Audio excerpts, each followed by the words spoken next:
everyone. We're on location with Jamie, Jeeps, Jesus, and Joy. So what you talking about today in our joy-filled life? Well, we are actually talking about how do we bring joy into our life. It's actually a beginning of a sermon series we're starting today on taking a joyride for the next 4 weeks. In the month of June. See what we did there? So we would love to connect with you. Go to gfumc.com/connect and let's bring some joy. Is that a bobcat? I asked my neighbor that as he showed me the image on his trail camera. He has this camera set up in the woods directly behind his house, and on 2 different occasions, he has gotten a picture of the elusive bobcat. Now, the bobcat is a nocturnal and, as I said, elusive animal, and they are solitary creatures that adapt easily to a given environment, and they're so difficult to spot. So when you do see a bobcat in the wild, that's a pretty cool experience. Now, you know what else is elusive these days? Joy. Joy is hard to come by. You know, we've lived 14 months conscious of what has been prohibited that we have forgotten what is possible. Is it still possible to be joyful? Grief, shame, guilt, economic anxiety, job loss, broken relationships, crisis of faith, racism, political division, an abiding sense of loneliness, substance abuse, a lack of purpose. Have I named your pain point? If not, trust me, just go ahead and fill in the blank and you will find something or someone that's trying to steal your joy. And then there's that contrived sense of joy. We sort of force it when we don't feel it. We fake it. We tell ourselves that we are happy and content 1,000,000 times a day, hoping that eventually we're going to believe it. Now, part of our problem is that we have confused joy with pleasure. If we take a quick moment and take stock of our life, we can all easily name some things that we have surrounded ourselves with that bring us pleasure. Things like flat screen TVs, electronic gadgets, top-of-the-line vehicles, and vacation homes away from home. All those are things that bring us pleasure. Now, they're not bad in and of themselves, and they can be enjoyable, but they won't bring joy. If you're looking for joy in the stuff you surround yourself with, then joy will be as elusive as a bobcat. So how do we find joy in our life? Well, good news. We're starting a series today entitled Joyride, and it's going to be about recapturing joy. So for the next 4 weeks, we're going to be exploring how to find joy in your life, how to find joy in your marriage, how to find it in your family, and really how to practically live joyfully every day. So I hope that you'll take what we discuss and apply it to your life. And I also hope that you will share this message with your family and your friends. We're going to start this summer, friends, on a joyride. And the ride has Jesus in the driver's seat. You know, the story of Jesus starts with a joyful birth and it ends with a joyful resurrection. The angel's birth announcement to the shepherds out in the fields included, "Do not be afraid, for see, I'm bringing you great news, good news of great joy." After Jesus' resurrection, he appears to 2 of his followers on a road that leads to and out of Emmaus. And he reveals himself to them around a meal. And they were so thrilled that they couldn't contain their excitement. So it was on a dark and dangerous road that they rushed back to Jerusalem to tell their friends that they had seen the risen Christ. And again, the scripture says, they returned to Jerusalem with great joy. You know, the story of Jesus is bookmarked with joy. Wherever Jesus went, he seemed to bring a renewed sense of joy. He gave joy to those who were fearful when he said, "Fear not, I'm with you." He gave joy to those weighed down by guilt. He gave joy to those who were self-centered by redirecting their focus outward. Jesus says about his own teaching, "I have said these things to you, so that my joy will be in you and your joy will be complete." Man, people loved being around Jesus, and they loved being around Jesus because he brought them joy. Matter of fact, Jesus was accused of being a partier and a gluttonous. The religious leaders said, "Your disciples are always eating and drinking." They didn't do too much fasting. They did a lot of feasting. And Jesus was glad to be in the presence of all kinds of people, the sick, the poor, the rejected, the outcast. And they loved being around Jesus because he brought joy. Now, I wish the same could be said of Jesus' followers. I mean, when was the last time someone said about the church, those folks are too happy? Or when was the last time you heard somebody say they're just expressing too much joy? I don't know about you, but I haven't heard that lately. And I want to change that message. When people talk about the people who follow Jesus, I want it to be said that we are some of the most joyful people they know. I want them to talk about how contagious the joy is. I don't want our joy to be elusive. I want it to be daring, adventurous, and radiant. So how can we have a joyful life? Well, I think one of the things is we need to understand what joy is and what joy is not. And as I've already said, joy is not pleasure. Joy is not satisfaction. And joy is not a denial of suffering. And maybe, should we even express joy when the world is so broken? And I want to say, yes, we should. And I want to say that because here's my definition of joy. Joy is the experience of a present connection grounded in a future hope. Let me break that down and explain that to you. So happiness depends on our circumstances and our emotions. And we all know that those things change all the time. And happiness fades. What do? We look into the future for more happiness and we get it. Then it fades and then we do it again and it keeps repeating itself. But joy is set in the present. Joy is focused on our relationships, not our circumstances. When Joe was alive, he greeted me at the car when I arrived home. Now, Joe was our family dog. And every day when I pulled into the driveway, it was like he was meeting me for the first time. There was this sort of daring joy about his presence. And joy comes when the connection is made. It is the feeling that says we've been seen. And that's why people love to be around Jesus. He made them feel seen. So 3 things. First, joy is focused on relationships rather than circumstances. Joy is the experience of connection. Joy says, I'm glad you exist.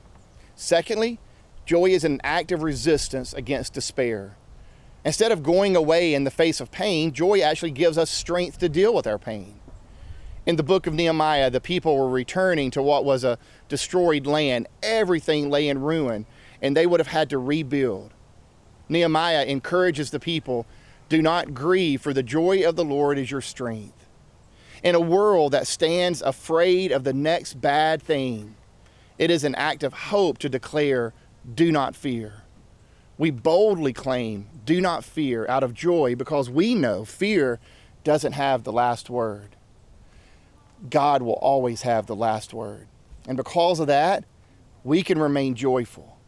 Whatever happens in the world, we believe as followers of Jesus that love and reconciliation will win out in the end. And finally, joy is living with an openness towards the unexpected. Joy is about discovering the world is more than what you suspect it to be. It's more than what you have come to even understand it to be.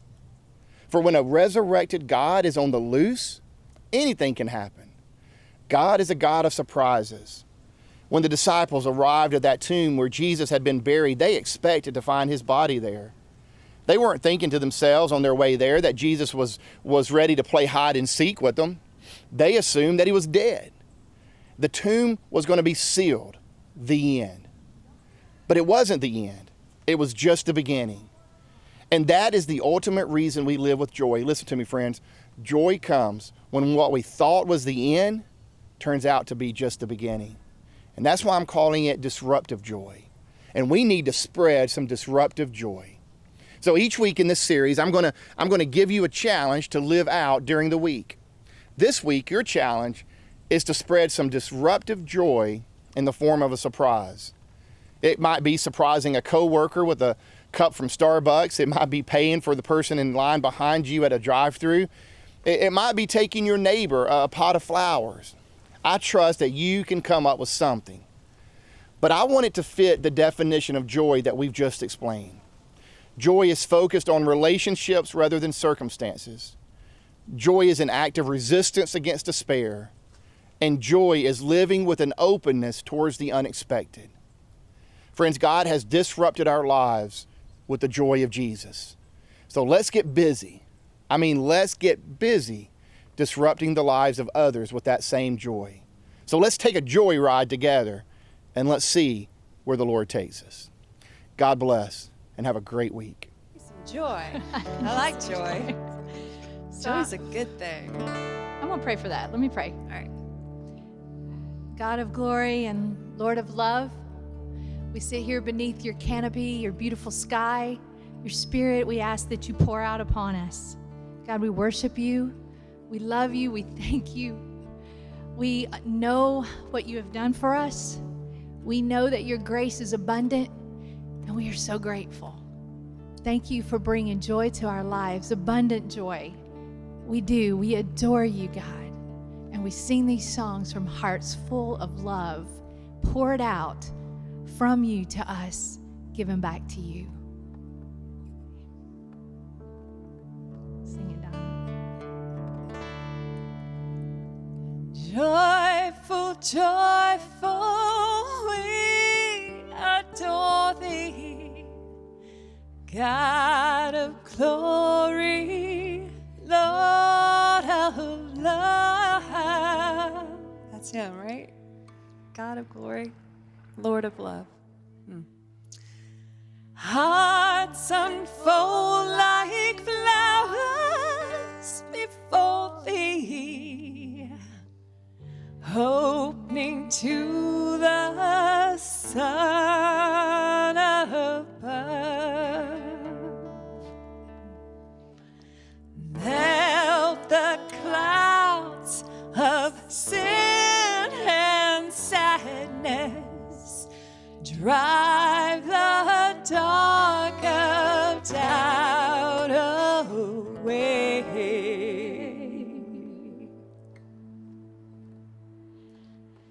Giver of immortal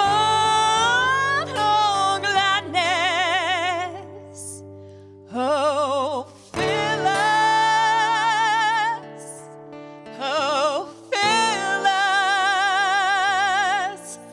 with the light of day.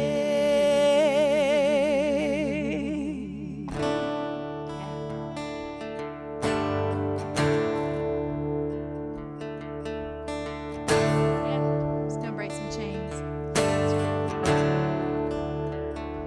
If you've been walking the same old road for miles and miles, if you've been hearing the same old voice tell the same old lies, if you're trying to fill the same old holes inside, there's a better life. There's a better life. Come on. If you got pain, he's a pain taker. If you feel lost, he's a way maker. If you need freedom or saving, he's a prison shaking savior. If you got chains, he's a chain breaker. That's right. We've all searched for the light of day in the dead of night. We've all found ourselves worn out from the same old fight. We've all run to things we know just ain't right. There's a better life. There's a better life.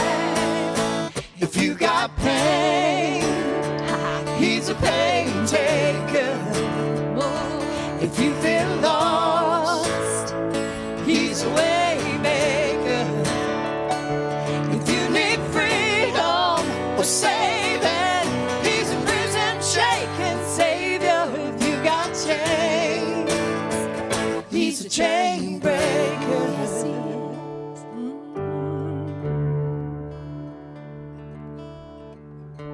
If you believe it, if you receive it, if you can feel it, somebody testify.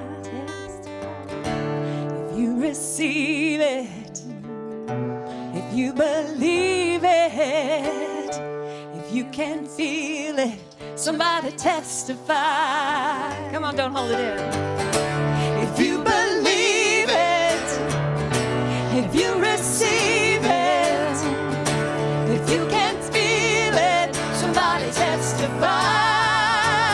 You got pain, he's a pain taker. Oh, if you feel lost, he's a way maker. If you need freedom, saving, he's a prison shaking savior. If you got chains, he's a chain breaker. Oh, if you need freedom, saving, he's a prison shaking savior. If you got chains, he's a chain breaker. Yes, he is. Oh, we open our hearts. Speak to us, God. Speak to us, God. We're going to open up to you. Here we go. I open up to you. This love that makes me new. Oh, may my heart receive this love that carries me. Oh, you carry me. And from the head to the heart, you take me on a journey of letting go. I'm getting lost in you. From the head to the heart, you take me on a journey of letting go. I'm getting lost in you.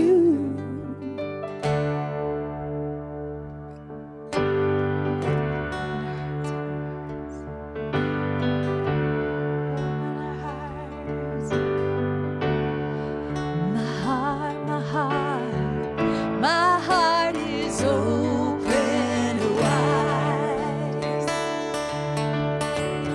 I will receive your light. You give me faith like a child.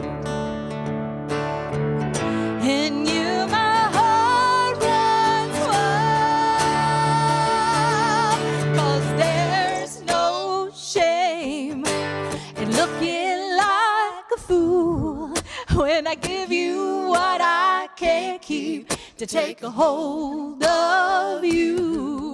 And there's no shame in looking like a fool when I give you what I can't keep to take a hold of you.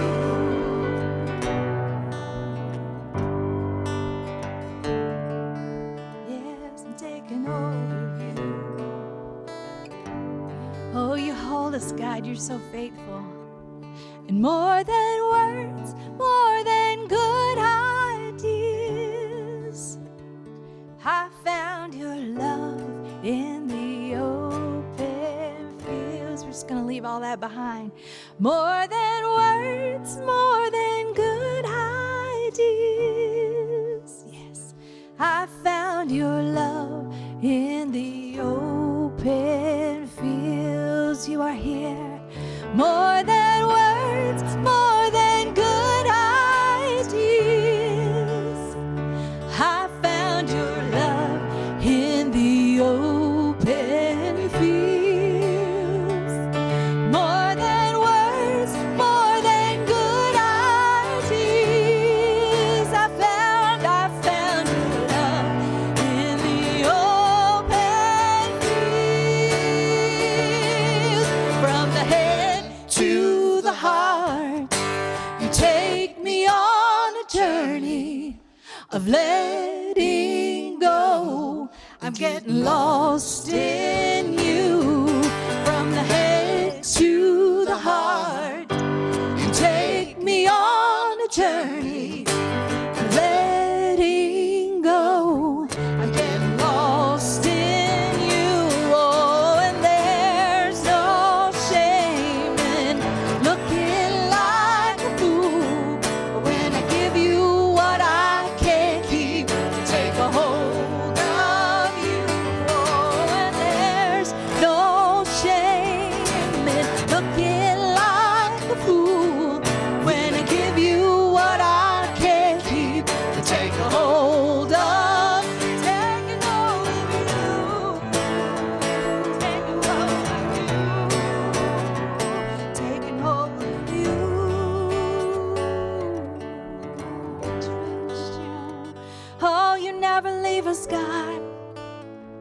You never forsake us. You just keep working, God. Oh, you keep working. We trust you, we trust you. Oh, we trust you, God. Build that in us, Lord. Oh, we thank you. We just want to say thank you. Thank you. I'm taking hold of you. I'm taking hold of you, God. Oh, you're real and you're in this place. We're taking hold of you. Ooh, we know you, God.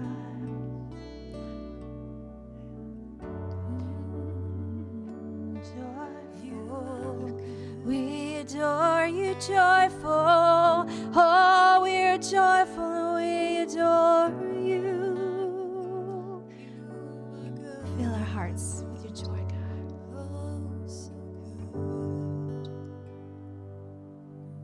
Amen. All right, so Jamie, this week we're just getting out of the mundane. We're going to break in with disruptive joy by what? Surprise! That's it. So we are going to surprise people with some disruptive joy. So I look forward to hearing your stories of how you are spreading joy this week. And connect with us at gfumc.com and like and share this content.